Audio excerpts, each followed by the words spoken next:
Hello everyone, welcome back to another video on my channel. Today I've got a very special interview. So a few months ago I interviewed Jess Hawkins. I'm keeping the Aston Martin connection going because I'm interviewing their communications director, Matt Bishop, someone who I've known for quite a while. How are you, Matt? I'm very well, thank you, Liam, and I'm very pleased and honoured to be on your YouTube channel. Thank you. So today I wanted to start by talking about your birthday because your birthday's Christmas Day. Well, what's it like sort of celebrating your birthday and Christmas Day sort of together? Well, there you are, an interesting first question. Yes, I was born on Christmas Day quite a long time ago, certainly from your perspective, Liam. And I think it was harder work for my mum because she was hoping, like most people have, I suppose, for a relaxing Christmas, but it certainly wasn't that for her. And I suppose as I went through my childhood, it was a bit of a pain because people forgot it was my birthday because it was obviously Christmas Day, and they sometimes forgot to give me a birthday present as well, to be fair, because everything's focused on Christmas. Now, through adulthood into middle age, it doesn't matter at all. You know, you don't worry about your birthdays. All you do is have a nice drink on your birthday, and let's be honest, everyone does that on Christmas Day anyway, so it's all good. Yeah, I always wanted to know what it was like having because my parents' birthdays they're within 24 hours of each other, but and theirs is near Christmas. But I wanted to know what it was like to have because it's like having your birthday on Halloween or on Easter day. You know, it's quite interesting that and I remember when she posted, someone made a tweet asking who the most famous person was that was born on the same day as you, and you replied to it with a picture of Jesus Christ. Well, yes, it's hard to in terms of global fame, I think Jesus Christ is right up there, isn't he? Yeah. Yeah. Yeah, so I wanted to ask you about how you got into motorsports. So I think it all started in a shop, if I'm correct. Yeah, you're right. I was always a petrolhead as a little boy. I always used to love road cars, you know, just spotting them and learning which they were and pointing them out to my mum. As you know, I'm talking about from the age of, oh, I don't know, 2 or 3, I think. You know, as soon as I could speak, I could recognize a Morris Oxford from an Austin Cambridge. But anyway, I didn't know motor racing really existed because my dad wasn't into it, my mum wasn't into it.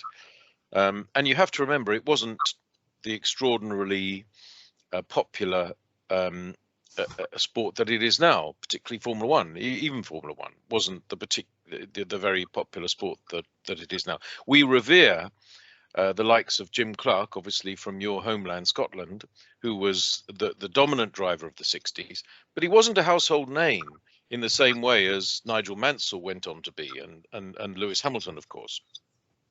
Absolutely not. It was a comparatively minority sport, nothing like football or cricket or any of those sports. I'm talking about the UK, obviously.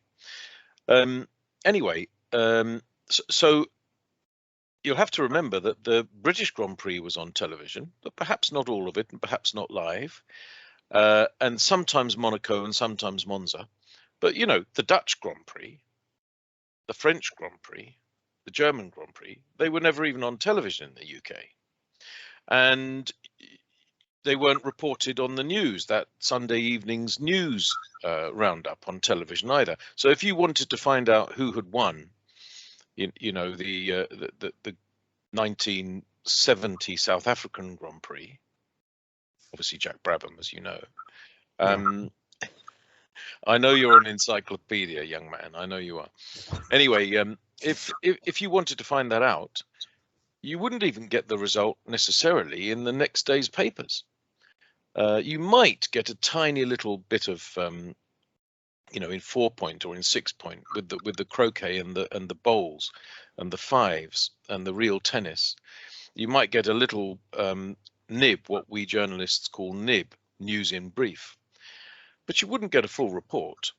And you certainly wouldn't know what had really gone on. In other words, who was on pole, who led, who retired, who shunted, who diced with whom, until Wednesday morning autocar, and then Thursday, and motorsport news, which was then called motoring news, and then Thursday, autosport.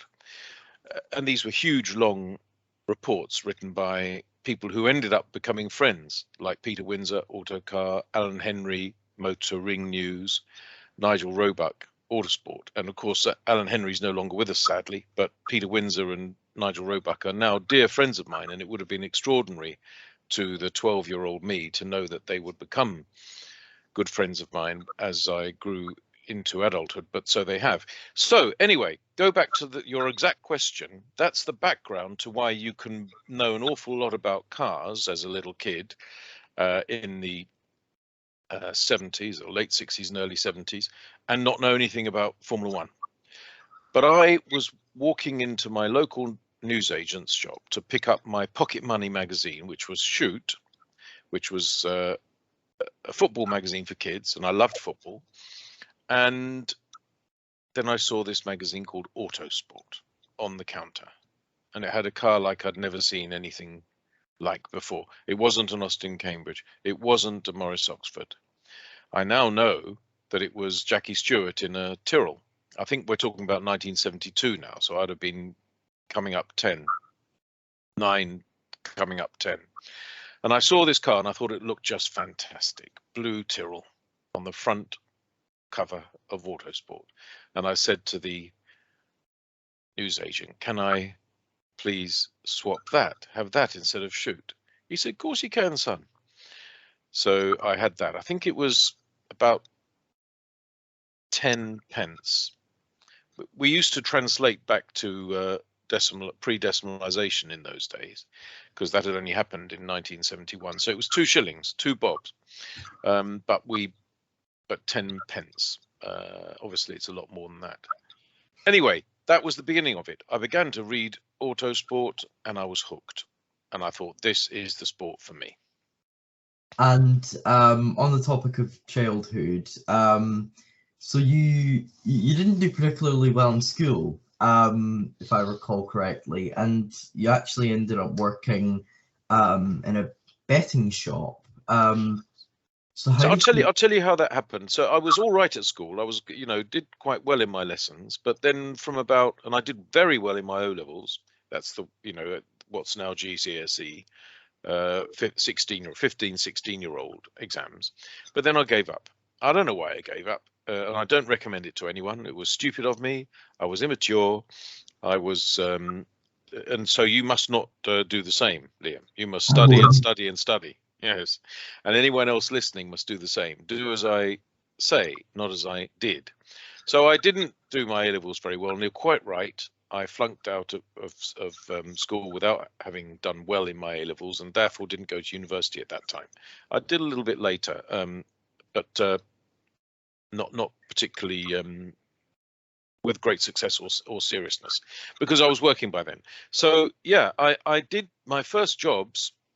I think my last A-level, I was 18 when I took that, and the very next morning I started work at 7 in the morning in a factory, in a yogurt and cream factory, actually, Unigate, in Willesden, in northwest London. Obviously, they don't have any factories in London in that sense now, because places like that are relatively central London are such expensive real estate that they're now posh office blocks or fancy apartment blocks and so on and so forth. But then in those days, it was a factory, a dairy on Scrubs Lane, and I worked there. And I learned a lot about how, I'm pleased to have done that. I started off at 18 and I was promoted soon. Suddenly I found that real work I would work hard at. School work I probably wouldn't.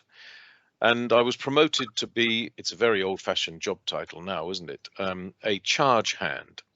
What that means is that you're in charge of the hands. The hands are the workers. So I was a charge hand. And I was in charge of a group of men some of whom had been working for Unigate for 20, 30, 40 years, and I'd been there for months. One of them was the boss's brother, who'd been working there for 48 years. So that was quite a challenge and taught me a little bit about management and how hopefully to get the best out of people, which has been very helpful for me throughout my career. And then you're quite right. After a little while, I did indeed get into betting shops, and I worked for Mecca Bookmakers, which doesn't exist anymore, in various places in London. Difficult and dodgy. Again, great learning curve. You know, not great jobs, these ones, I'll be honest, not great pay, not prestigious, not the kind of thing that my mum was pleased about, but paid the rent, and I learned a lot. And then someone asked you to write for something about greyhound racing, and that's how you got into writing. Explain that a little further.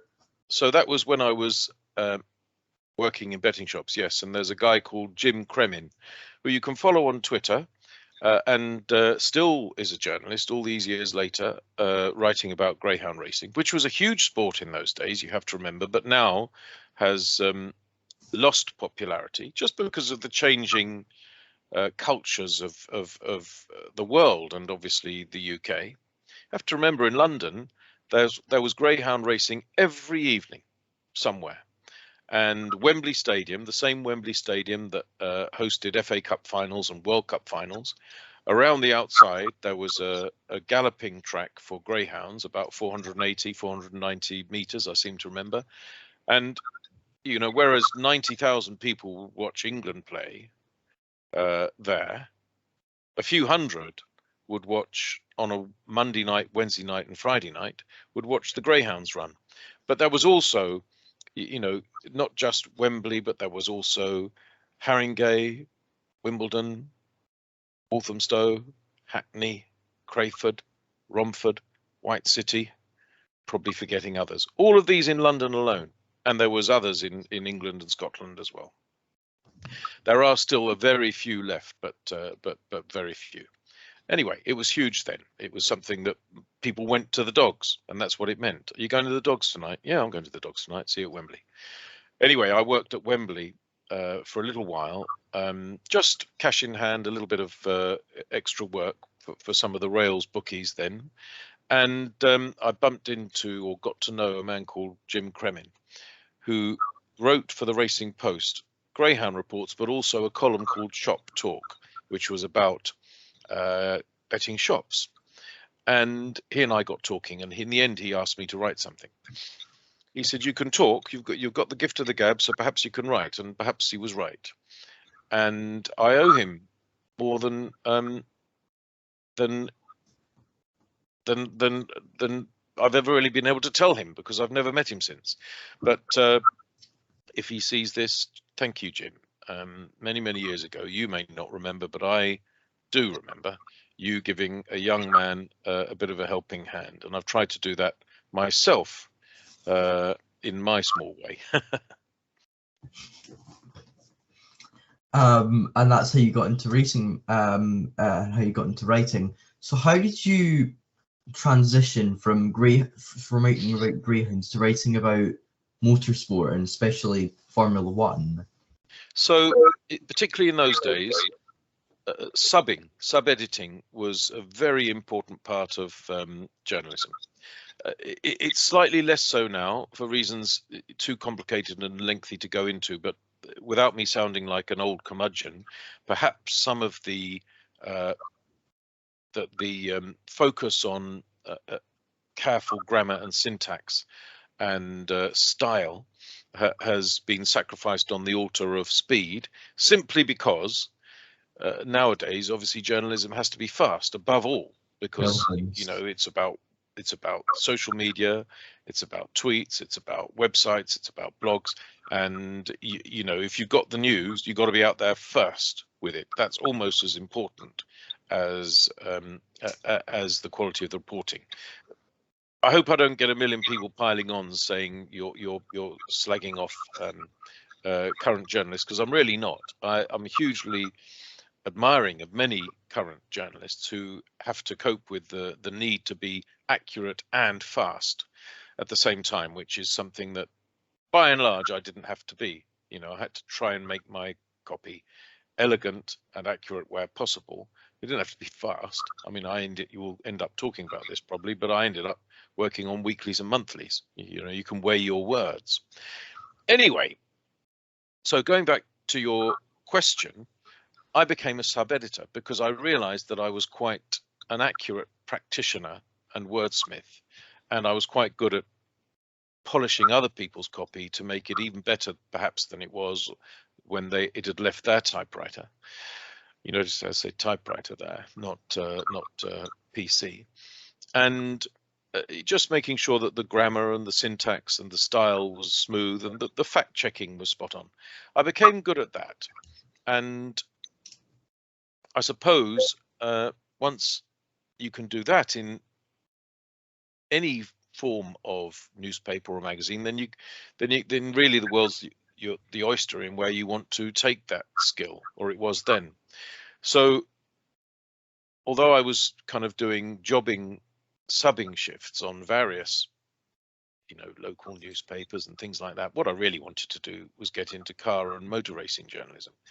And I applied for a job as a sub editor on Car magazine, which still exists, and got it, and worked as a sub on Car magazine. The editor was Gavin Green, still a friend, and eventually got promoted, or quite soon actually got promoted to features editor. And then I was on my way. I was features editor of Car magazine, which was a very prestigious, well-known magazine, working under an editor, Gavin Green, who I got on well with, seemed to like me, and himself loved motor racing. He'd been a Formula Ford racing driver himself in Australia as a teenager.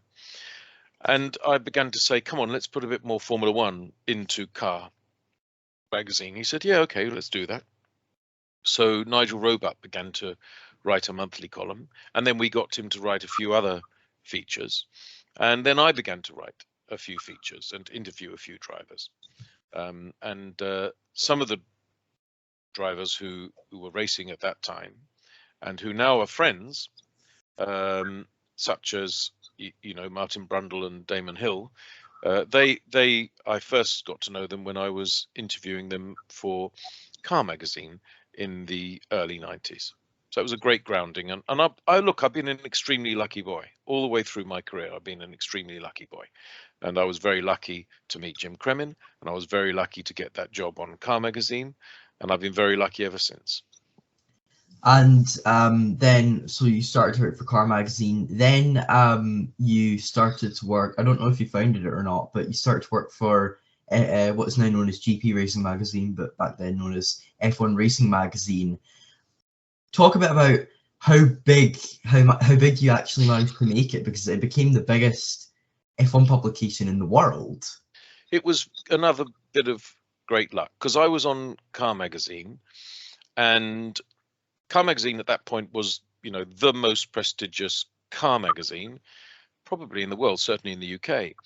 And two of its former editors, Mel Nichols and Steve Cropley, had moved on to Haymarket, where they were working on titles that still exist, like Autocar, What Car, Classic and Sports Car, and so on and so forth. And they decided that they wanted to launch a monthly Formula One magazine, which was F1 Racing.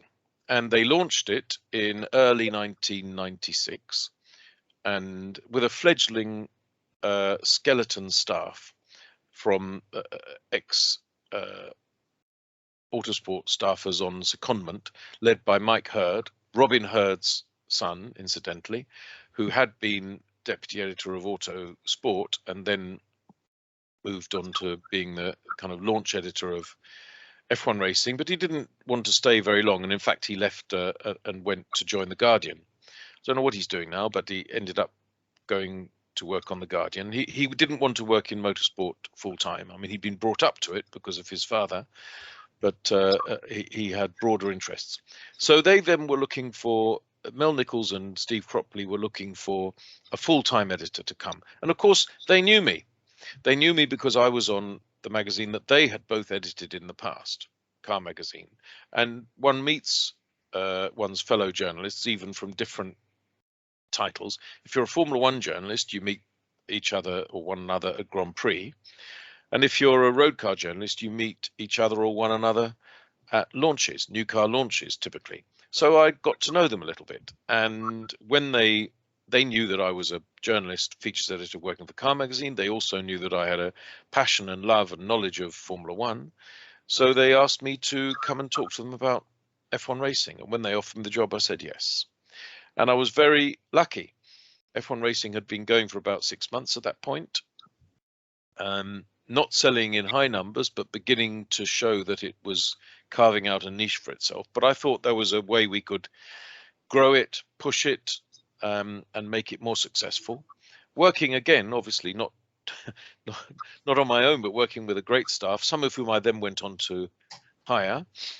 People like Peter Windsor again. So what imagine that, how exciting that was to be able to hire the person that I had read in awe of when I was a youngster, when I was 12 or 14, and then fast forward 20 years, I could hire him, and he's now a very, very good friend.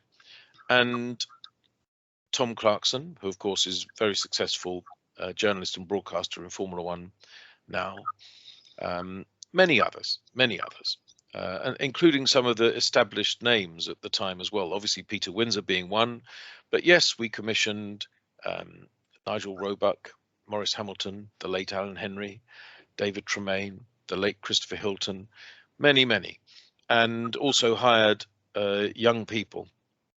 And so we created a great team. Now, at that point, it was on sale in one country, the United Kingdom, in one language, English. But we realized there was an opportunity to syndicate it globally, because everybody loves Formula One all over the world, and they love the same drivers. In football, it would have been more difficult because, in the UK, people want to read about Arsenal and Man United and Tottenham and Chelsea and Celtic and Rangers. But in France, they don't. And in Italy, they don't. They want to read about different teams. So that isn't the case in Formula One. In the mid-90s, everybody wanted to know about Michael Schumacher, Mika Hakkinen, Damon Hill, Gerhard Berger, etc., etc. And so we realized that we could run a magazine where we syndicated it and translated it.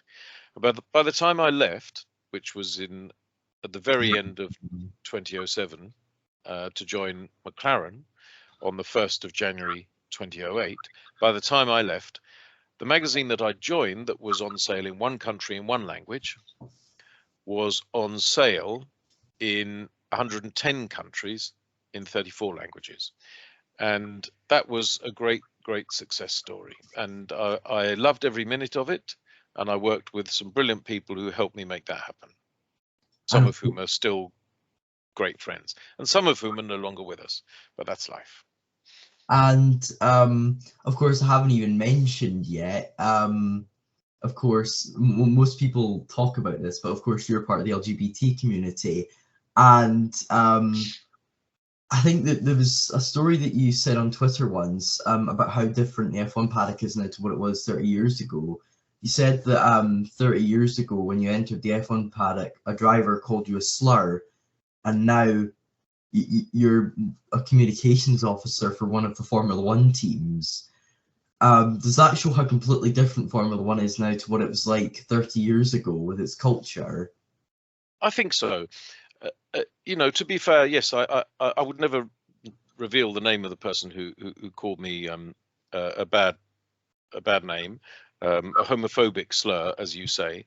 But and I very much hope and assume that he wouldn't do that now. This is a long time ago, quarter of a century plus ago, and the world has changed, and the world has changed for the better. And I was the only gay in the village when I arrived in it 30 years ago, or just less than 30 years ago, in Formula One. And I think I did encounter some homophobic treatment or prejudice.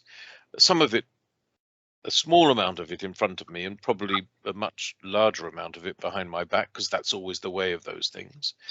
But I battled on, and I decided, I was going to be out. I don't mean I shouted about it the moment I got there. I mean, I didn't walk into the paddock and say, "Hello, Bernie Ecclestone, by the way, I'm gay." No, that would have been an absurd way to conduct myself. But once I got to know people and you begin to have conversations that move from professional to personal, where people say, "Oh, so where do you live, Matt?" "London." "Are you married? Got kids?" "No, actually, I'm gay." So those conversations happened, and not immediately, but gradually, and because people in Formula One gossip about each other, uh, um, uh, I may say with gay abandon, did then and still do, then I suppose it began to become common knowledge.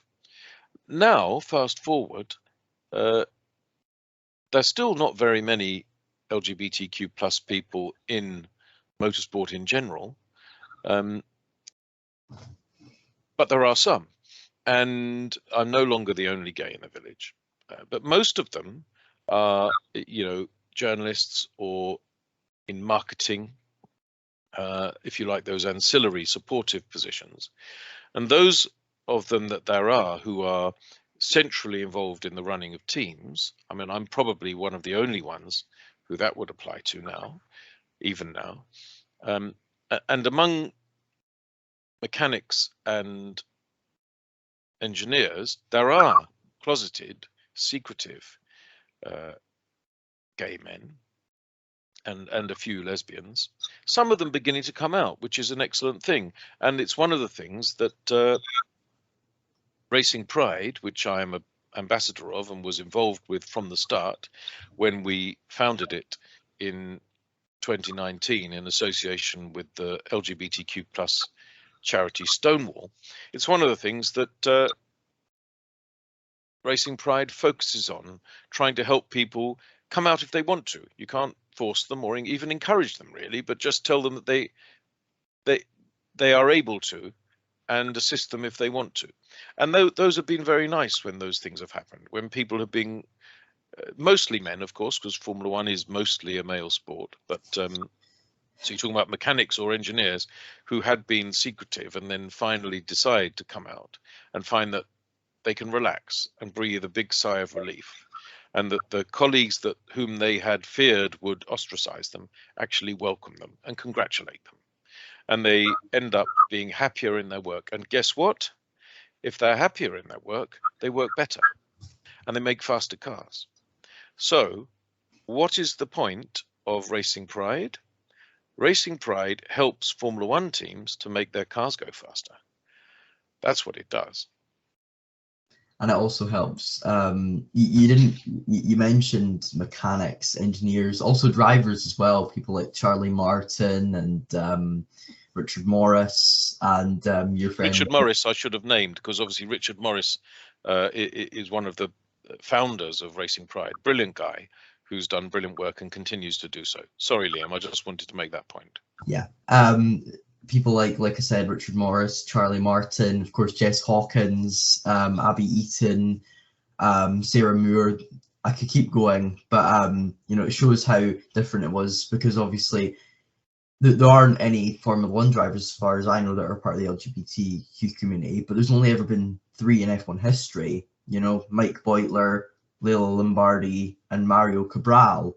And out of those 3, what I think did people know that Leila Lombardi was lesbian? They knew that Leila Lombardi was lesbian. They kind of knew that Mike Beutler was gay, but it was only the insiders who knew. And nobody knew about Nisha, as they called him, Nisha Cabral, who came out at the age of 75 as bisexual and died a couple of years ago at 86. So there's only, yes, you're quite right, there's only ever been 3 that were open.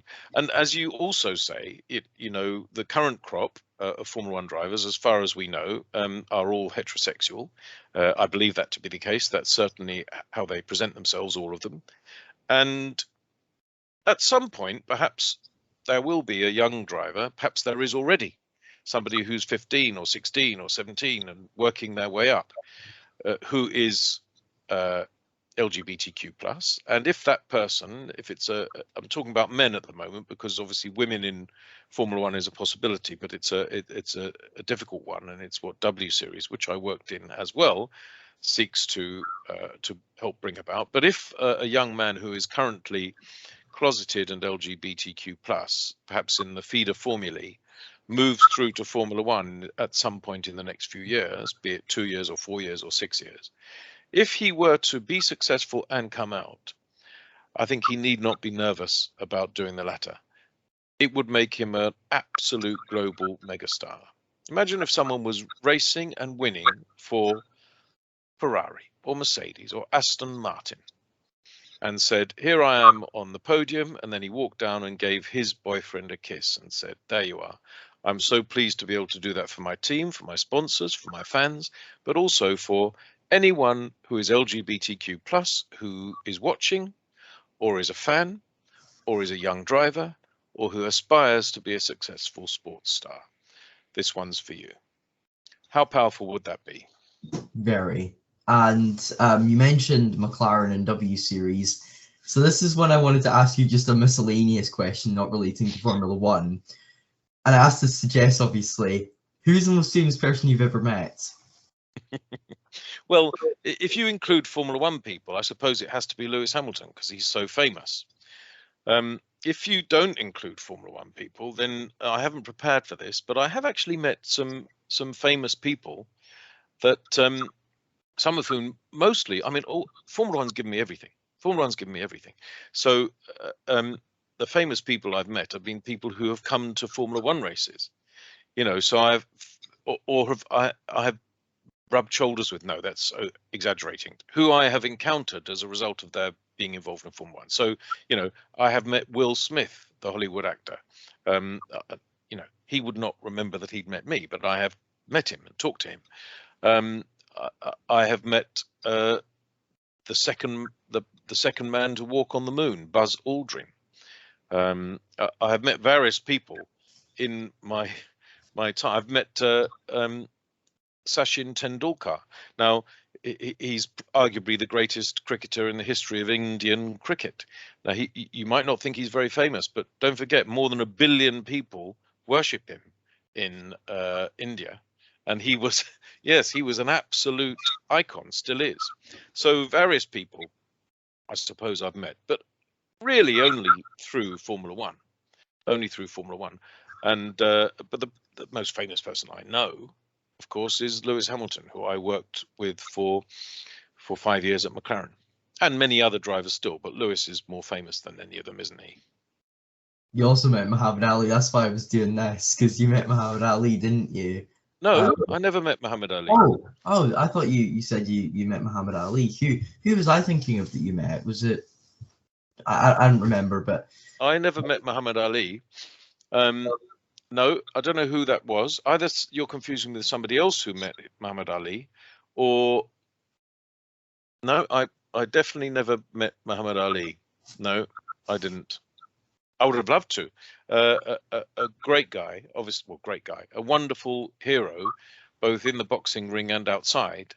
I think perhaps what you might be potentially confusing it with, is that I've sometimes talked about Lewis Hamilton in that context, about someone who is the major practitioner in their sport, dominant, brilliant, but who has used their fame and is using their fame, and you know, in Muhammad Ali's case, continued to use his fame, and I think Lewis will too,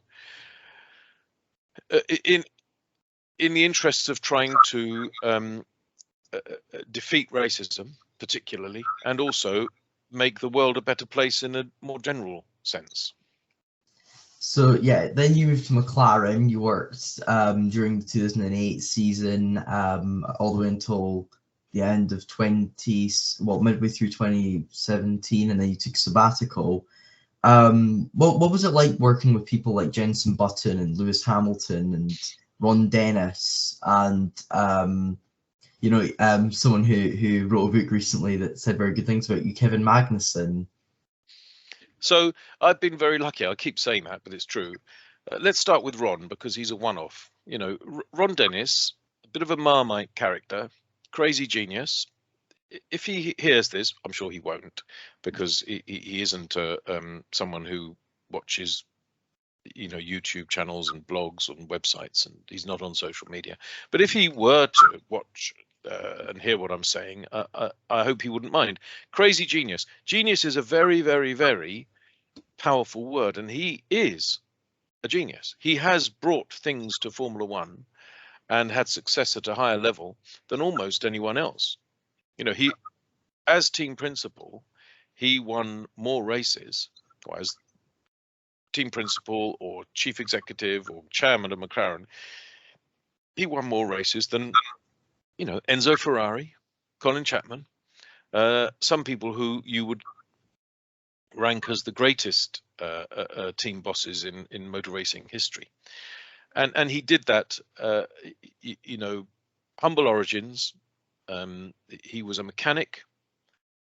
He went to, he did a car maintenance and car mechanics course at Guildford Tech, Technical College, and worked for Coopers and then Brabham.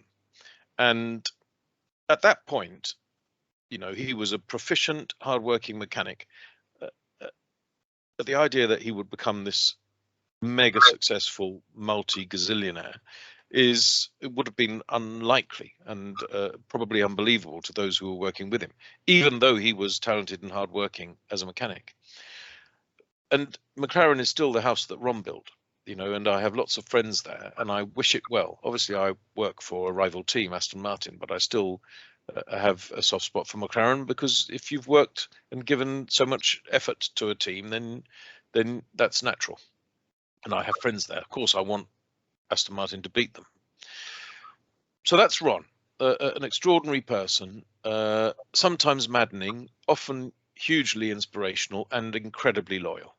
And I still occasionally have the odd WhatsApp message with him. Don't really see him, but I wouldn't say I'm out of touch with him, and I might well see him at some point. It's possible, but haven't done for a little while. Now let's talk about the drivers. You know, again, I've been so lucky.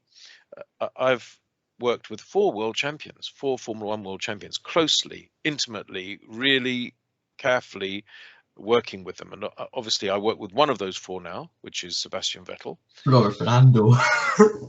Yeah. And the other 3 are Fernando Alonso, who you hadn't really forgotten, just slipped your mind for a second, and Lewis Hamilton and Jenson Button. And of those 4, you know, add up how many world championships have been won by those 4 guys that I've been very, very lucky enough to work with, and one of whom I still do. 14 world championships. Is it 14? Yeah. So listen, they're all extremely talented, driven, focused, and remarkable individuals.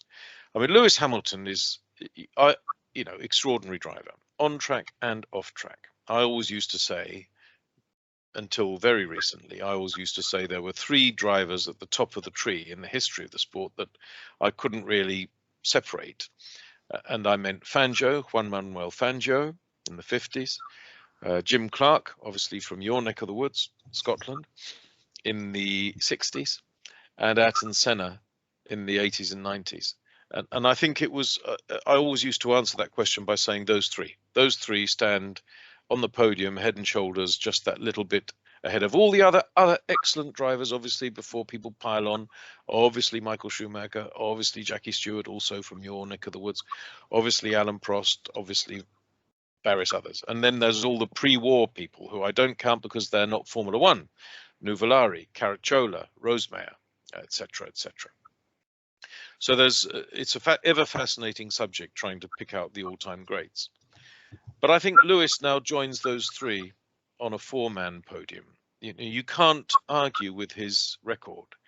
You know, the 100+ wins, the 7 world championships. Some people think it might be 8, but the 7 world championships. And the fact that he has never had a season without winning a Grand Prix, at least 1, in fact, at least 2. The fact that as he grows older, I mean, he's now 37, he grows quicker. I mean, I thought the end of last season, he was stupendous. He was absolutely prodigiously good, taking nothing away from Max Verstappen, who was excellent throughout the season too. But Lewis at the end, where it looked like it might be slipping away from him, made sure it did not slip away from him until the very, very, very end, which we don't have to talk about. So Lewis, remarkable person. And I think the next 30 years for Lewis will maybe as interesting as the first 30 odd years. You know, what he does in the same way as we were talking about Muhammad Ali, what he does off track, how he parlays his position, his prestige, his fame, his wealth, in order to further the causes that interest him, particularly, you know, end racism and Black Lives Matter, but perhaps other things. You know, he is a straight man, yet he wore rainbow helmets at the end of last year in territories where perhaps they may not have been always welcomed. And not that I believe they were actually, there was any opposition to him wearing it. What I mean is that the political and religious situation in some of those countries is not optimal for LGBTQ plus people. Nonetheless, he wore them, and as a straight man, as an ally, just like Sebastian Vettel, who I'm proud to work with now, and I was proud to work with Lewis Hamilton then. And I think that, yes, we LGBTQ plus people like me and Richard Morris and other people at Racing Pride, and other people in other sports. And I always remember to pay tribute here to Tom Daly, who I think is a wonderful LGBTQ plus ambassador in Olympic sports, diving.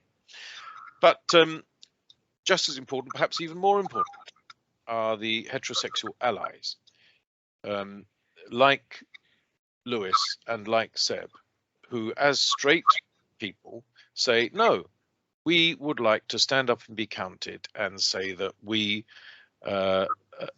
totally celebrate and support the right of everybody to live as they want to live and love whom they want to love.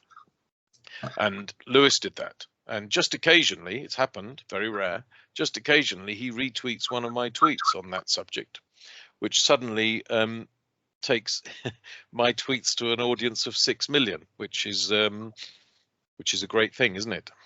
Yeah, it's like the first time you shouted me, I went absolutely crazy. Like, I was watching Mission Impossible and then I tweeted saying, oh, it's no longer Mission Impossible. And I'm the exact same. I support, I don't care who you love. I don't care about the color of your skin. Love whoever you like. Be who you want to be.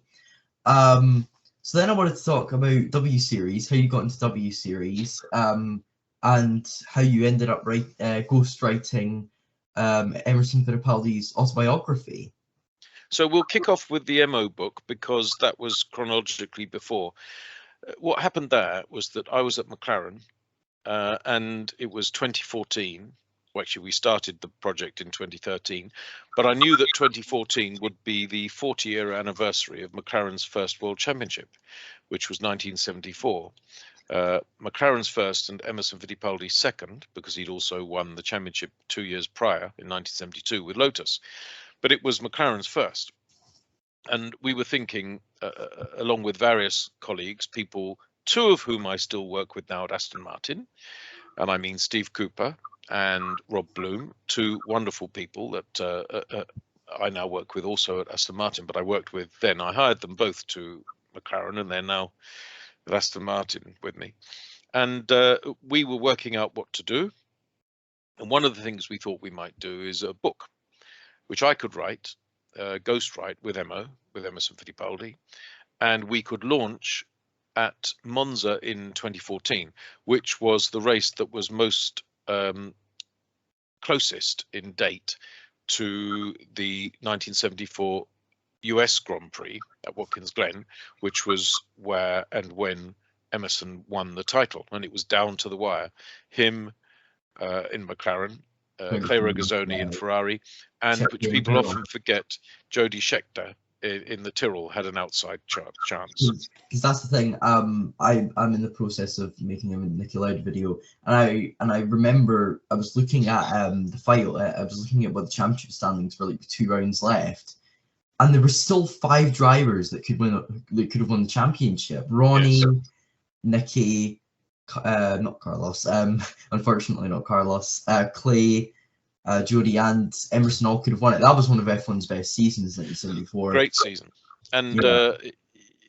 Anyway, in the end, Emerson obviously overtook Clay Regazzoni early on in the race and stayed ahead of him and won the World Championship.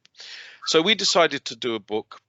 We published it in conjunction with F1 Racing, actually. You know, it's not what you know, it's who you know. You know, you just bring together all your Contacts. colleagues and contacts, yes, and managed to pull something together. So F1 Racing published it. I took no money, and the risk and reward, if you like, was taken by F1 Racing, who published it as an F1 Racing publication. They did a few books at that time. I don't think they do now, but they did then. And some of the upside was, of course, for Emerson. So he didn't get a fee, but he got a slice of the profits. That's how it all worked out. And the quid pro quo of that was, Emerson, can you please come to Monza in 2014, where we will launch the book, which will obviously be a great promotion for it. And we did. We had a book launch. Emerson was there. He spoke. Other people were there. Bernie Ecclestone was there. Niki Lauda was there. Various other people were there, and of course lots of journalists. And it was held in the top floor of the McLaren motorhome, or nothing's called a motorhome anymore, but what was it called then? I can't remember. Brand Center. And so that happened, and that was how we were able to get that book published. And doing it was an enormous pleasure and privilege. One of the things I found out while doing it, and we just did it with a number of phone calls. You know, he was either in Miami or Brazil, where he lives, either of those 2 places. And I used to call him, and we used to spend an hour, half an hour, 40 minutes, whatever, on the phone, and I'd be just, you know, asking him questions and taking notes. And his power of recall was quite extraordinary. You know, he would remember every detail. He would remember that, you know, he had a misfire in the race car and they had to change to the T car from things 40 years before. He would remember all of it. Sorry? I bet like Niki Lauda, because I was in order to like do the research, I listened to his to a podcast episode that he did with Graham Benzinger, and his recall memory was it amazed me how much he remembered. And what about your W Series venture? So yes, that was great privilege, and you can still buy that book. You can find it on Amazon. Mo, A Racer's Soul. I'm not publicizing it for my own benefit, because, as I say, the money didn't come to me. I was doing it as an employee of McLaren, so I have made no money out of that book, which doesn't matter. It was there for a reason, and it was an absolute privilege to do. But I recommend it, not because of any skill on my part, but because of the extraordinary power of recall and the charisma of Emerson as a person, and some of the things that he talked about in that book, which he hadn't really talked about much before, such as his profound friendship with Ayrton Senna and his enormous grief when he was testing a Penske IndyCar and was called into the garage to be told the terrible news that thousands of miles away his great friend had perished at Imola. And when he nearly died himself at Michigan in 1996, when he hit the wall at turn 1 at 230 miles an hour, and the momentum was so enormous that he didn't come to a stop until turn 2, which isn't close. And he thought he was dying, but of course he wasn't dying. Well, he didn't die. Anyway, it's a great book, simply because of Emerson's extraordinary charisma and power of recall. So MO, A Racer's Soul, I recommend. Now, W Series, when my chapter at McLaren came to an end, I was in the fortunate position of not being in dire financial straits. I've never been a rich man, but not in dire financial straits. And I had a little cushion. So I thought, shall I just rush back into the first thing that comes my way? And before W Series, I wrote a novel, which we can talk about now or later if you prefer. I'm happy to talk about it now. Well, let's talk about it. Well, let's talk about it now, just briefly, because it's chronological. Because it's I didn't work for W Series for 8 months, so I had 8 months, blissful 8 months, where my husband Angel and I went on 3 holidays, which was fun, and in between, I thought, what will I do? I think I'll write a novel. My mother was a novelist. My grandmother was a novelist. My great-great-grandmother was a poet and a suffragist. Other members of my family have been writers, journalists, publishers. And so it's in my blood, and I was brought up to read. And so that's why journalism, in a sense, was a reasonably logical move for me, although my family didn't understand why I wanted to write about cars and motorsport, rather than what they might have seen as more respectable or normal to them things. Anyway, I decided I wanted to write a book. I wanted to write a book that was not about motor racing, that was rooted in the narrative backdrop of the HIV/AIDS crisis of the late 1980s and early 1990s. Obviously, Liam, you will not remember that, though you will perhaps know a little bit about it from your history and your education. But my understanding became, particularly getting to know and love Angel, my husband, that even people in their 30s, even up to 40, really didn't know what it was like, and it was a dreadful thing. This makes the book sound incredibly depressing. I promise you it isn't. I'm not sure if it's for your age group, if I'm honest. That's for your parents to decide. But it is an adult novel which explores some of the difficulties and disasters, but through the prism of a family setting, mum, dad, son. And I wanted to write a novel that honoured some of my old friends who had died of HIV/AIDS back in the day, some of them very young, some of them in their 20s, some even in their teens. And I also wanted to do it for charity. My mother died of cancer in 2013, and I set up then a foundation, or rather an appeal, the Bernardine Bishop Appeal. That was her name, Bernardine Bishop, the Bernardine Bishop Appeal. And I thought that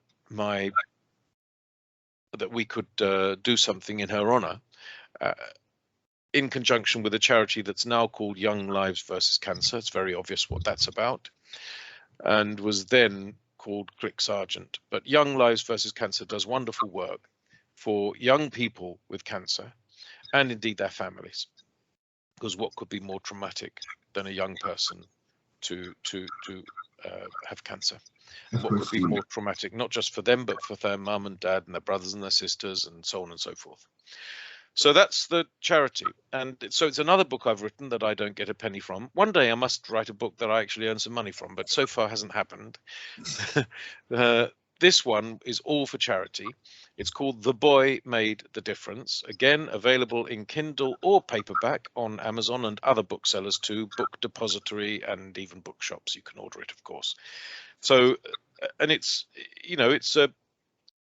been okay. The first print run has sold out. We're on our second print run now, and I'm in the happy position of being able to send my royalty checks on to Young Lives versus Cancer to make a bit of money for charity via the appeal that I set up for my mum. So that's that book. And once I'd done that, or as I was finishing that, I was beginning to think I must go back into proper work soon, because otherwise I'm going to be stuck out and forgotten, because I'd been out of work or I was writing a novel, but I'd been out of motor racing work for about 8 months. And then David Coulthard rang me. And of course, I knew David Coulthard extremely well over the years. And he said, a friend of mine, Sean Wadsworth, and an associate of mine, Catherine Bonmuir, and I, David, are setting up a thing called Formula W. It wasn't in the end called Formula W, of course, it was called W Series, as we all now know. And would you like to come and help us? We're about to hire, we've just hired Dave Ryan, also from McLaren, who of course you knew, and I do know. Dave and I worked together at McLaren, great guy. And I said yes. So I then worked with Sean and Catherine and David and Dave and others, and again hired more people. We hired excellent people also from McLaren. I always find people from McLaren. Penny Harrison and others. And W Series was launched or announced, I would say, at the end of 2018 and started racing in 2019. And I'm very proud of it. I don't work for it anymore, as you know, but I am still close to everybody concerned. I'm still evangelist for it. I love it, and I think it has an important part to play. And you, of course, were on the judging panel for deciding which drivers ended up driving in W Series.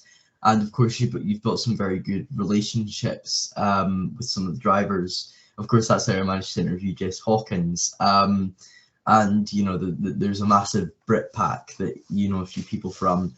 Yeah, so I will just say on Jessica Hawkins, obviously, I've also now hired Jessica Hawkins to Aston Martin, as she's still a W Series driver. She's driven in both those W Series seasons, 2019 and 2021.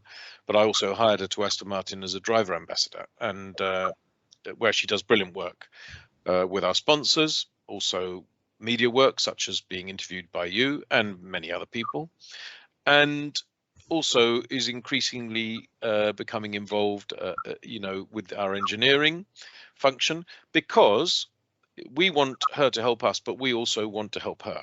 It's a symbiotic relationship. It goes both ways, and we want, hopefully, that her time with us at Aston Martin will help her to become a better racing driver. She's very charismatic, she's very talented, and I think she could have a successful racing career. She's already having one. I think she should go on to have an even better one. Sorry, I interrupted again. So sorry. On you go. No, I was practically finished with what I was going to say. So you worked with W Series until, of course, then COVID-19 happened, so you weren't able to be a part of the second W Series season because it didn't happen until 2021. But at the end of 2020, I remember messaging you about this. So you announced that you were going to be working for Aston Martin as communications director. And I remember messaging you saying, when are you going to change your Twitter bio? And you said that you'd do it soon. But I wanted to ask, first of all, what's it like working for a brand like Aston Martin and even a brand like McLaren? And also, what sort of role does a communications director do? Well, I'm again very lucky to have worked for McLaren and Aston Martin in Formula One, two fantastic brands, you know, arguably two, along with Ferrari, Mercedes, you know, you'd have to say two of the greatest brands that have ever turned a wheel in Formula One. And Aston Martin obviously had raced in Formula One 60 odd years ago, but very little and without much success. Shelby and Salvadori. Absolutely spot on, young man. Shelby and Salvadori, spot on, yes. And beautiful car, by the way, the DBR 4 and 5, but behind its time, you know, that it was racing. If it had been 3 or 4 years earlier, I think it would have been a rival to the Maserati 250Fs and Ferraris, the mid-50s, front-engine cars. But by the time it came out, you know, Cooper had shown the way that you need to put the horse behind the cart. And so it was out of its time, if you like, an anachronism, but a beautifully engineered car and beautiful looking car too.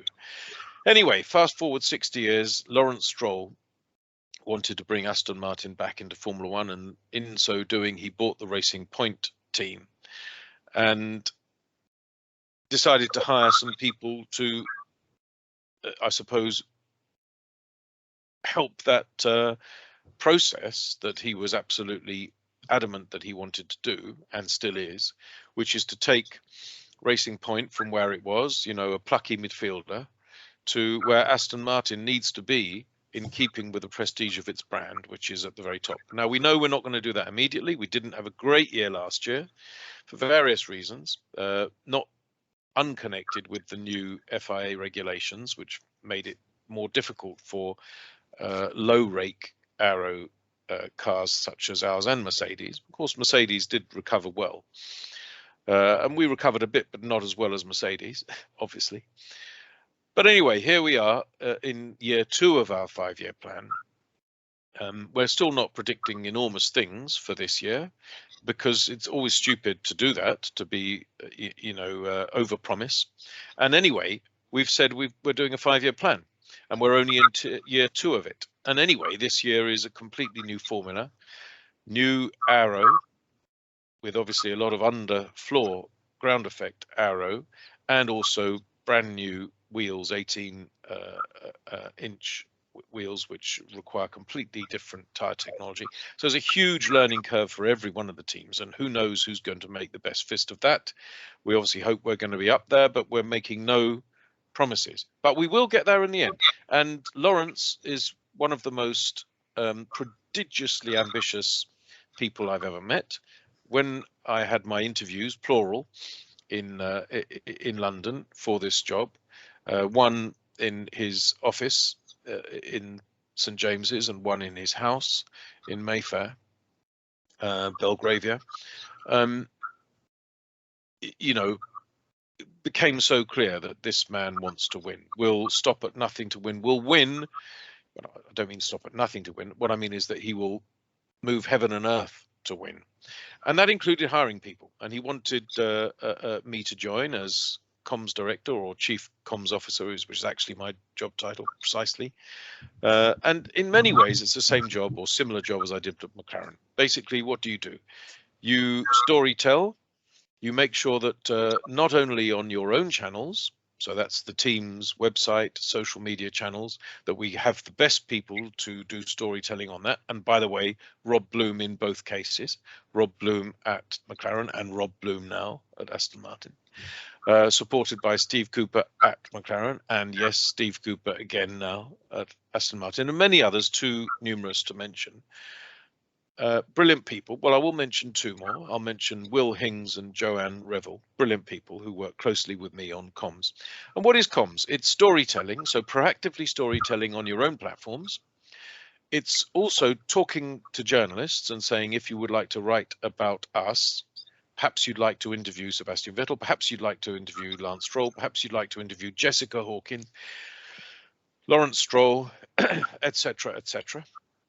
And perhaps we can facilitate access that may assist you. It's always a little bit disappointing. You'd love to give more access than you can, but drivers are busy. Journalists are hungry for content. So you have to work within that mismatch, because journalists would love to interview your drivers all the time, but they simply don't have the time to give for that. But you still do all your storytelling. And also you sometimes have to do, I suppose, defensive stuff. I mean, just recently, for instance, there was a rumor that began to appear online and on social media saying that Aston Martin was behind schedule and would not have a car ready even for the Barcelona test. And so you just monitor it, you look at it and you think, is it becoming such a pain and so widespread that I need to intervene? Or is it only small and only on, minor sites and minor blogs that actually it would be counterproductive to even draw attention to it by rebutting it? And after a while, I realized that it was getting a bit of an airing, including on mainstream websites who began to recycle that rumor. And since it was untrue, I thought I would just intervene. So obviously we provided, if you like, Aston Martin spokesperson's comment for mainstream media, so they could run their stories with that spokesperson's comment saying it wasn't true. And I personally answered some tweets, not from the company's Twitter, but from my own, which is much smaller. Obviously the company's, the team's Twitter account has more than 1 million followers. I have 40 odd thousand, but it's still enough to seed a rebuttal or a refutation. And of course, what happened? Well, 2 days ago, I don't know when you're going to publish this, but this is being recorded on Sunday, the 13th of February. Sorry if I've given the game away there, old boy. But on Friday the 11th, the day after our launch, we ran our car on a photographic day at Silverstone, but we did a few laps, and our car was therefore, the Aston Martin car was the very first car, 22 spec car to run of all, beating every other team. 2 weeks after, I'd had to refute and rebut stories saying that we wouldn't even have the car ready for the Barcelona test. So that's sometimes the duty of a comms director or a chief comms officer as well. I'm going to say one other thing about the role, which is often, I think, underestimated, but she's absolutely crucial. Drivers worry about what's written about them in mainstream media, social media, blogs, everything. And therefore, if they're worried about it, they begin to not focus, or the risk is that they may not focus on things they have to focus on. So that you might find a driver who, instead of listening to his engineers when they're trying to dial out understeer at turn 7, is still worrying about that tweet that got on his nerves, or that article that got on his nerves. And if you therefore can work with them to make sure that hopefully they don't get themselves into the problems with what they say and do, such to give themselves that bad publicity that then worries and distracts them, you enable them to work better with their engineers. And out of that, again, comes lap time. So comms is not, in my view, an ancillary supportive part of a team's work. It is central. It is central to making the driver go faster, because drivers are nervily brilliant people who get upset and distracted, often by comms, by media reports, social media reports. And if you can minimize that, you're helping them to be better racing drivers. And I've got only a couple of questions left, and one of them is, what in your opinion is the best, not the best looking F1 car of all time, the best F1 car of all time? And I think the last question was an interesting one, because you sort of brought it up earlier, the greatest F1 driver of all time. So let's do them one by one. So let's start off with best looking. Yeah, and you'll have to remind me if I've forgotten them, but best looking, for me, I'm going to say Eagle T1G, Dan Gurney car, the Westlake engined all-American racers, beautiful car with that extraordinarily wonderfully shaped nose and lovely dark blue color. Len Terry designed, fantastic car. Just, I can stare at it all day long. By the way, Ron Dennis agrees. Ron Dennis says that's the most beautiful Formula One car of all time, the Eagle T1G. But I think right up there or close second is the Lotus 79. You agree? I would actually say my favourite personally is the Lotus 25, because of the British Racing green colours. I've always been a fan of those, which is why I'd say the Aston Martin livery is the best on the grid. And I'm not just saying that because I'm interviewing someone for Aston Martin, that's my genuine opinion. And I'd also say the Lotus 49 as well. All of them, I mean, the Lotus were just amazing at making good looking cars, weren't they? And of course, those are both Jim Clark cars as well. No bias, no bias. No bias. And if I have to choose a Lotus 79, of course, that raced in 1978 and 79. If I have to choose the model, it would be the 79 car, as raced in BRG, British Racing Green, by Carlos Reutemann. It wasn't its most successful year. It was much more successful as a championship winning car in Andretti's hands, Mario Andretti's hands the previous year, and Ronnie Peterson, who won with it and is a hero.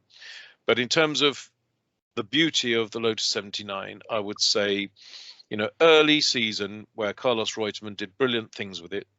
second in Argentina, second in Spain, sticking it on the front row at Long Beach where it had no business to be, behind Gilles Villeneuve's flat 12 Ferrari, but ahead of Schecter's. Anyway, and in BRG, beautiful looking car. Of course, Carlos Reutemann died recently, my childhood heroes, So those are, I think, are the two most beautiful Formula One cars, and I hope I haven't forgotten one that's more obvious. But those would be my two answers. What's the next question? What do you think the best F1 car is of all time on performance? I think I know what you're gonna say, but do you? I don't think I know what I'm going to say. So, what is the best Formula One car of all time? I think just generally looks, performance. Well, I'm going to say a few, and maybe I've answered this differently in the past. I think the Maserati 250F is a fantastic car because it was just a beautiful mid-50s Evoque, the definitive front-engined Formula One car of the mid-50s, driven by some of the greatest drivers in the history of the sport: Juan Manuel Fangio, Stirling Moss, Jean Berrat. I should mention that in deference to Nigel Roebuck, who adored him when he was a boy, and others. And of course, it was a successful car and it won championship. So that's a car. I think also the McLaren M23, which is an underestimated car because it won 20 Grand Prix over a long career. Nowadays a car only ever runs for 1 year. Those days it might just occasionally run for 2.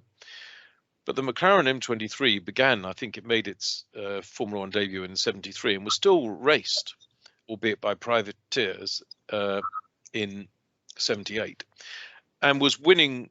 It was raced as a works McLaren in '77, and it won 20 races, 2 world championships for Emerson Fittipaldi, as we mentioned earlier, in '74, but also James Hunt in '76, which was arguably the most dramatic season of them all, with the possible exception of 2008. And of course, I forgot to actually ask you about 2008, but I wanted to ask you first of all about, who do you think is the greatest F1 driver of all time? The greatest, well, I've mentioned that. For me, there's 4 I can't celebrate it. Formula One drivers is Fangio, Clark, Senna, Hamilton. But if you had to, I understand if you can't answer it, but if you had to have one definitive one, if you wanted a driver to win a Grand Prix, and I'm not like gonna say the track because then obviously you'd say it depending on the track. So if I want to spy, you'd probably say Jimmy Clark. If you said something anyway, if you had to win a Grand Prix with one driver in a car that wasn't incredibly quick, who would it be? Clark, Jim Clark. You're not just saying that to appease me, are you? No, Jim Clark. Just think of that for a second. I mean, he only ever raced in Formula One for Lotus, no one else. They were fast but fragile. Of course, he died in a Lotus, tragically. He started 72 Formula One Grand Prix. He won 25 of them. Many of the others that he didn't win, the car failed. He was DNF, did not finish. When his Lotuses lasted, he usually won. And I think one of the most telling statistics in the whole of Formula One history is the following one. Jim Clark won 25 Grand Prix and came second once. Tells you everything, doesn't it? And I've got something on my screen right now. So what I did was a while ago was I generalized how many.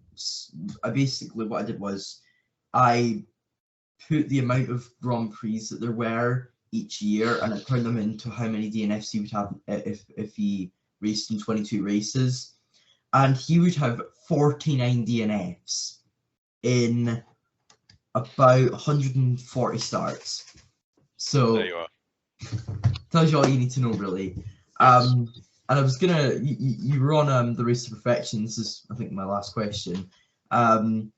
What I think I don't know if anyone's asked you this before on YouTube, but what was the 2008 Brazilian Grand Prix like for you?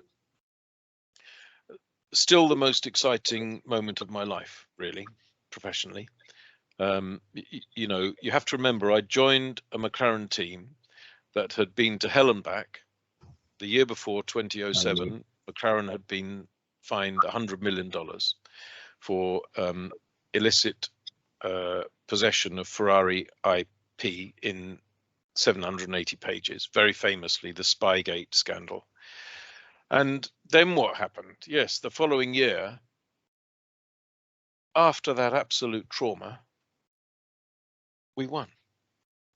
We won. And the emotion that was felt, particularly by those who'd been at the team longer than me, of course, longer than I, you know, Ron, but also many of the others, it was an extraordinary redemption. And not only to win it, but to win it by an overtake on the last corner of the last lap of the last race of the year. You couldn't make this stuff up. You couldn't make this stuff up. And the next day I couldn't speak. Literally, I couldn't speak. I had a hoarse, sore voice. And that was because, even though I hadn't realized, I was in the garage at the time, and I thought I was just watching the screens, but actually I was screaming, "Come on, Lewis, come on, Lewis." And to the extent that with the noise, because Formula One cars were very noisy in those days, I didn't realize that I was cracking my larynx with the volume that I was yelling. An extraordinary privilege to have been part of it. And if I talk about it much longer, I'll probably well up because it affects me that much. It was wonderful and is one of the greatest sporting stories of all time, of any sport. And I was going to ask this question, this is the last question, definitely. What's it like having a Wikipedia page? What it's like having a Wikipedia page. I didn't do it, actually. It appeared, first of all, here's a little story. Here's a little story, which is an important thing for everyone to learn. My Wikipedia page appeared, it just appeared. I was the editor of F1 Racing, and it appeared. And, oh, that's surprising. There's somebody's written a Wikipedia page about me. So that was there. It was, you know, that's interesting. And then when I went to McLaren, it was updated again, not by me. You can't really update your own Wikipedia page. You get into trouble trying, by the way. You shouldn't do that. There's lots of articles that attest that, where people say, you know, people have tried to update their own Wikipedia page and get caught. And there have been some scandals about it. So don't try and do it. But so I just accepted it. You know, there it is. And perfectly nice that it's there. And it got updated when I got to McLaren. The day I lost my McLaren job, the day it was taken down. It was taken down. And a friend of mine pointed out that it had been taken down. And I must admit, which you should never do, I went looking for it to see if he was right. And I found that in the editing notes that said why it had been taken down, it said no longer notable. So I'd lost my McLaren job and I was no longer notable. That's what Wikipedia thought. And that is an important lesson, I think, a sobering thought for everyone. And certainly for me, and certainly for people in the sport. If you ever catch yourself thinking that you're anything special, you're not. Because actually we're all special. We're all equally special. We're all different. And if you think you're special because, you know, you've got a Wikipedia page, or you think you're special because you work for McLaren or Aston Martin or Ferrari or Mercedes or Arsenal or Tottenham or Celtic or Rangers or anybody else, you're not. And by the way, the moment you stop, the people who thought you were special for those reasons will stop thinking you're special immediately. And that was a lesson, quite a brutal one for me. Anyway, the Wikipedia page has come back since, but it'll probably go. It'll probably go the moment I retire. Thank you very much, Matt. It's been an amazing interview. 1 hour and 20 minutes almost. I'm going to ask you a question. The final question is from me. Now, you are only 14, and I know we've been talking, and your dad's on the call as well. So, hi, Dougie. Hi, Matt. Hi, Dougie. But listen, you'll have your Wikipedia page, Liam, at some point. Because for you to be doing the things that you're doing now at your young age of 14, with your knowledge and understanding and enthusiasm for Formula One, I think you'll go far. So what is your ambition? To become a journalist, maybe work for a Formula One team like you have someday. I have no idea. Obviously obviously journalism is the first step. Then everything else will follow suit, I guess. But yeah, I've just got to keep working hard, keep doing well in school, and just keep doing what I'm doing right now, basically. Spot on. More power to your elbow. I wish you well. Thank you. You too. Bye-bye. I finished the interview now. Thanks, Matt. Thanks very much, Matt. You're most welcome, both of you. Have a good Sunday, eh? Yes, you too. Take care. Bye-bye. Bye-bye. Thank you. Bye-bye. Bye.